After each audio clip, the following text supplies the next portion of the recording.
এক দশকেরও বেশি সময় ধরে যুদ্ধ, ক্ষুধা আর মানবিক সংকটে জর্জরিত ইয়েমেন।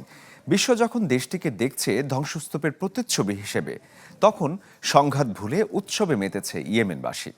শতাব্দী প্রাচীন বালদা স্টার উৎসবকে ঘিরে দেশটির পূর্ব উপকূলের সমুদ্র সৈকতে নেমেছে দর্শনার্থীদের ঢল। মাসব্যাপী উৎসবে আছে সাংস্কৃতিক আয়োজন, ঐতিহ্যবাহী প্রদর্শনী সহ নানা কর্মসূচি।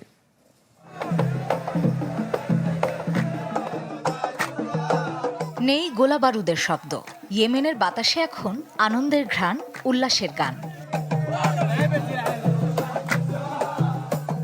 বাদ্যের তালে কেউ দল বেঁধে নাচছে, কেউ আবার সমুদ্রের ঠান্ডা পানিতে নেমে উদযাপনে মেতেছে। শুধু নাচ গানই নয়, হস্তশিল্প ও স্থানীয় খাবারের মেলা বসেছে হাদ্রামাউত প্রদেশের মুকাল্লা শহরে।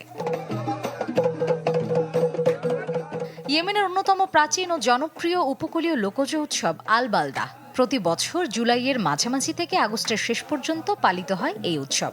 স্থানীয় বাসিন্দাদের কাছে এটি বালদা স্টার নামে পরিচিত। সারা বছর আমরা অপেক্ষায় থাকি এই উৎসবে। যুদ্ধ আর কঠিন বাস্তবতার মাঝেও এই কটি দিন আমাদের অনেক আনন্দ দেয়। পরিবার নিয়ে এখানে আসতে পারাটা আমাদের জন্য অনেক বড় ব্যাপার।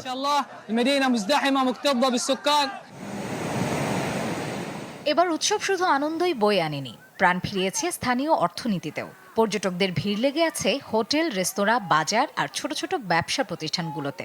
বছরের সবচেয়ে বেশি আয়ের সময় এটি, তাই ব্যবসায়ীদের আশা এবার যুদ্ধের ক্ষত সামলে ঘুরে দাঁড়াবেন তারা।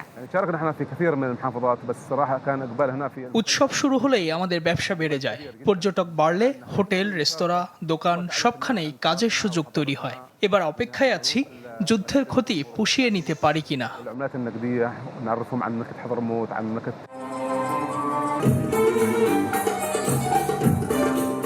দীর্ঘ সংঘাত এখনো শেষ হয়নি, দেশের অনেক অঞ্চল এখনো অনিশ্চয়তার মধ্যে। তবুও মুকাল্লার এই উৎসব যেন জানিয়ে দিচ্ছে, যুদ্ধ মানুষের স্বপ্ন কেড়ে নিতে পারে, কিন্তু বেঁচে থাকার ইচ্ছা, সংস্কৃতি আর আনন্দ উদযাপনের আকাঙ্ক্ষাকে থামিয়ে রাখতে পারে না। মার্জিয়া শ্রেয়া, চ্যানেল 24।